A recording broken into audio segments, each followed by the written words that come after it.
Welcome back, Cardboard Warriors. How's everybody out there doing today? We got another Modern Horizons 3 Play Booster box to bust open and get some cards out of. Keep the videos rolling until Assassin's Creed. Ugh.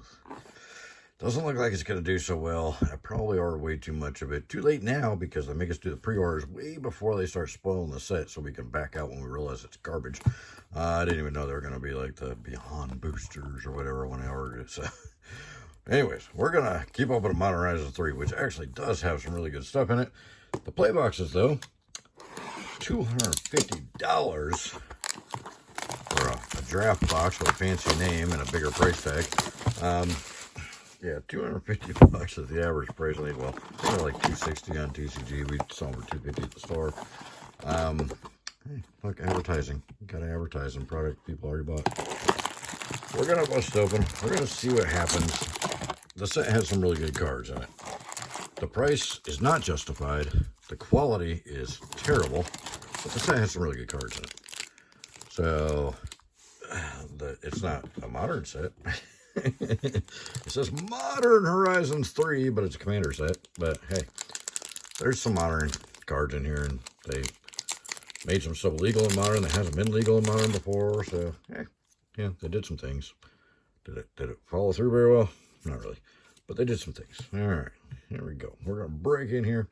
Servo token, Vanguard foil, White Orchid Phantom. This one's actually been a little popular. We'll see if he actually becomes a thing. I think he might. We got the right color. Okay, we got the right thing in the back. Apparently, they accidentally misprinted the wrong backs on a lot of the mole flip cards. So that's a thing. That's a thing that they did, and doesn't surprise me at all. Because all they care about is quick buck, not actually giving the customers something for the quick buck. Carbomination. He's been selling a little. People are asking for him. Alright. Keep it going. What are you guys thinking now that the set is at least past pre-release? By the time you see this video, it'll probably be after release, so I don't think I'll get this up before Friday. Hey, Johnny. I think this is the first time I see him in his normal artwork. Because we've been open on mainly collectors and getting them out of there. So this is the normal artwork. It looks like he's just hanging out. Alright, first Mythic and Ophiomancer for a second Mythic. Oh, did they get the right back? Oh, they got the right back. Must not be a misprint box. Oh, bummer. Kind of wanted to see some of the misprints. I probably have some. I did not realize before when I was opening stuff that the misprint with the back side of the cards were misprinted, not the whole card. So I kind of want to go through all my uncommons and stuff and see if I got any of the misprints. Alrighty. Be ready to bolt. Strict Serenade, the new Swan Song 2.0. Barbarian Ring. Ah, I got the right back. Okay. Gotta check. Alright. Did you get to go to pre-release? Our pre-release weekend was pretty decent, but it's not a lot of return players. They priced themselves out of the market. Fleege, Titan of Fire's Fury. Say that 10 times fast. Warren Power Stone, can't even say it once. Jyoti for Mythic number 2 in the pack. There's a mythical pack there. Yeah, normally we have a lot of return players that will play Friday, Saturday, and Sunday at the store for the pre-release events. This time, very few. Maybe a couple people did 2 days. Oh, a foil flare. That's a good one. And Detectives Phoenix. 2 rares back to back. Flare being the big deal, the expensive one. Yeah, normally a lot of people do 3 days, but Watchy didn't do the special pin for playing in 2 events at the same store this time, so that deterred some people, and then the price was the big deterrent. Hey, I'm seeing double here. Another Flare of Fortitude. We got 2 white flares already. Branching Evolution, that's a good one. Yeah, it was just too expensive. So, you know, the Outlaws were, $30 for a pre-release kit, and this set was $50. Germ, Gatekeeper, Stormdrake. So, the problem there is that you could do the whole weekend, all 3 days for $90 before. It costs you more than that just to do 2 days for this set. So, most people did not repeat. Most people didn't do more than one day. They just did the Friday or the Saturday or the Sunday. Chthonian Nightmare, he's getting some attention. So it kind of hurt the store a lot because we ordered a ton of pre-release kits thinking, hey, we went through 90 pre-release kits for Outlaws. We're probably going to go through more than that for this one, so we ordered a little bit more. And we got lots of pre-release kits. If anybody needs a pre-release kit, let me know. We got lots and lots of pre-release kits left over. Disruptor Flute. So, yep. They just raising the price on everything. Cost them, players, cost them, you know, more event participation and stuff. More player involvement. Grist, hey, one drop Planeswalker. Gotta love it. He does things. Next mythic. Buried Alive, great uncommon. Stinger Guns. Did we get this one right? They got that one right. Okay. Must not be one of the early misprint boxes. Alright. Keep it moving along here. Rat. Did you go to Mortal 1 pre-release? Polluted Delta, finally our first fetch land, and an Urza's Incubator, which was one time a valuable card, but now it's been reprinted like 3 times in 2 years, so don't expect that one to stay valuable for very long. It's already taken a big hit with the last reprint, and now they reprint again already. They do that. They reprint a lot. Flare of Cultivation. Got the green flare. Free spells for the win. Yeah, the flare's probably got some potential. I have a feeling they're going to be some of the chase cards down the road, aside from just the fetch lands and the obviously the Planeswalkers and the Eldrazi Titans. Null Drifter. He's fun. He's got some stuff, some Annihilator 1 stuff going on. Alright. Only one fetch land so far. We need to step that up. That's not good. What are the Reliquary? Hey, Phyrexian Tower for another mythic. That's not a mythic we're gonna complain about. Definitely not a bulk mythic, at least not yet. If they reprint it in the next 2 sets, then it'll probably be a bulk mythic. Still a pretty good card. But hey, it's gone down a lot because they've reprinted it a lot here recently, so it's possible. Spymaster as well, and hey, there he is, the Uggin's Binding. That is probably the most popular card so far. That is one that everybody's wanting playsets of. All the modern players are really excited about that one. So, Victimize. So the Uggin's Binding, we didn't pull a lot of them, but at least we got some. We didn't get any Uggin's Labyrinths yet. Not a single one. That's pretty weak. Arena of Glory, Jet Medallion, Gorgeous Medallion. Hey, Udadek. Yeah, great card there for Commander players. Not really so much for modern players, because it's not even modern legal in a Modern Horizon set. Makes perfect sense, right? Alright, I'm being too negative. Thief of Existence. Annoyed Altasaur. I'm annoyed sometimes, like a lot of the time.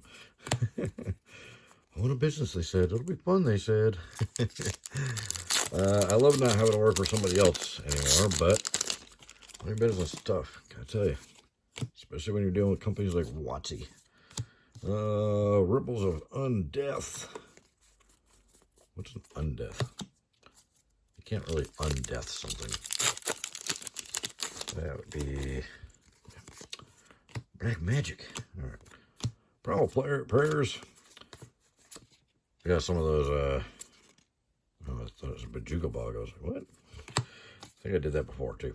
I got some of those tarot decks, the new WotC tarot decks in, and it makes me crack up so much because I remember I was around back in 94, 95 when, Spring Heart and Tuco.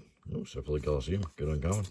When the Angry Housewives there went after Magic, saying it was witchcraft and it was teaching the kids to do voodoo and black magic and stuff, and tried to get the game banned. And now here we are, 30 years later, they actually make their own tarot deck, which actually is tied into that. Deserted Temple. Oh, Kozilek's Command, Deserted Temple. That'd be a decent pack for a pre-release kit or something. Era. So, yeah, it's kind of hilarious. Everybody seemed to have fun at the pre-release, but everybody had a lot of the same complaints, and that is that because of all the commander cards, it was kind of difficult. Quorum for another mythic. It's kind of difficult to build a good, well-working deck. Also, a lot of people seem to be kind of really light on creatures in their decks. There's a lot of spells in this set. Not as many creatures as they would have liked from the sounds of it, from what I heard. Nadu. I didn't get to play, obviously. Opened a game store because we thought we'd be able to play more, and we can't play ever. Flare Denial. That's probably going to be the big one. The blue and red free spells seem to always take center stage. And free counter spells. I mean, there's a lot of people out there using counter spells, much to my dismay. So that one's probably going to be one of the big dogs. Flare Denial. Blue players. Counter me 3 times, I scoop. It's amazing. It just happens out of reflex. Oh, foil White Orchid Phantom. That's probably worth less than the non-foil because it's prinkled, because of bad quality, and because there's more collector's box being opened than regular boxes now. Necrobloom. In fact, I don't even know why I'm opening this as a regular box, because we're not getting anything super good. We got the Wickham binding, the Purchasing Tower. Okay, we're getting some good stuff. I'm just being negative. Just being so negative. Linebreaker and Ophiomancer again. And some other bulk stuff. But one fetch land is just not going to cut it. We only got 2 in the last collector's box. I'm just having a bad fetch land night here. Blood. Keith, foil. That artwork is horrible. You really want to defend that? That's what you want to defend. You want to say, I'm being just a rude guy and all negative because I don't like the artwork on some of the cards. You're calling this great artwork. I'm pretty sure most, like, second graders can do better than that. No offense, dude. The AI that drew that. Ripples of Undeath. Barbarian Ring. I don't know. It's probably a human, but it's not my art style. What's the human child? Hey, advertising. Gotta advertise the people that already bought the product. That's how you get better. Flare of Malice. Hey, another flare and another Buried Alive and another Jolty. Get a lot of Joties. I think I've got to have 20 Joties by now. And yeah, because commander card, modern set, makes sense. Echoes of Eternity. And nope, not a misprint. I like the set. I'm not being negative against the whole set. I like the set. I just don't like some of the art. I don't like that this commander card's a modern set. And I don't like the quality. The quality's bad. Hey, finally got one. How many boxes have we opened? And this is our first Uggin's Labyrinth. It is ridiculous that is our first one. Ruby Medallion right behind it. That was a good pack. Yeah. Their track printing ever since Strixhaven has been just really not my favorite. Invert Polarity and some bulk. We're getting down there. Got 4 packs left. In case you're wondering, I am yet again exhausted. A lot of work, not a lot of play. Shifting Woodland. People are telling me these Shifting Woodlands are going to be worth money. Are they? What is it? Delirium Land. Huh. I haven't even read them. I don't play this game. I don't have time anymore. I don't have business. Can't play anymore. Psychic Frog. I try. Priest of Titania. Great card. I want to play, but there's just not enough hours in the day. Right. Owning a game store, most people can still play, but if you own a successful game store, it's a lot harder unless you have tons of employees. Pearl Ear and Guide of Souls, we do not have tons of employees yet. We're pretty new. We're only just past our 7th month mark. We're going into our 8th month in business. Time does fly, though. It doesn't seem like it's been that long. It seems like we just opened yesterday. Pearl Ear again. Orm's Chant. At least that's good rare. And no misprint. Okay. We literally only got 1 fetch land in the entire box. Openings like this are not going to help the longevity of the price of these boxes. However, ironically, we got amazing mythics. We got the Ubin's Labyrinth, the worst art in the set. Quorum. We got the Ululek, we got the Ugin's Binding, we got Phyrexian Tower, Grist, and a Johnny. So our mythics were top notch. We got some really good mythics. So the mythics might pay for the set or the box. And we did get a few flares, so that as well will help pay for the box. 1, 2, 3, 4, 5, 6, 7, 8, 9, 10, 11 mythics, and one whole lonely fetch land. There you have it. Let me know what you guys think in the comments below. Tell me how negative I am and how terrible it is to watch my videos and then just keep watching them, because that's what people do. Don't forget to check the description. Click some of those links. They help out the channel. I appreciate it. Thank you so much for watching and deal with my negative attitude. We'll see you in the next one.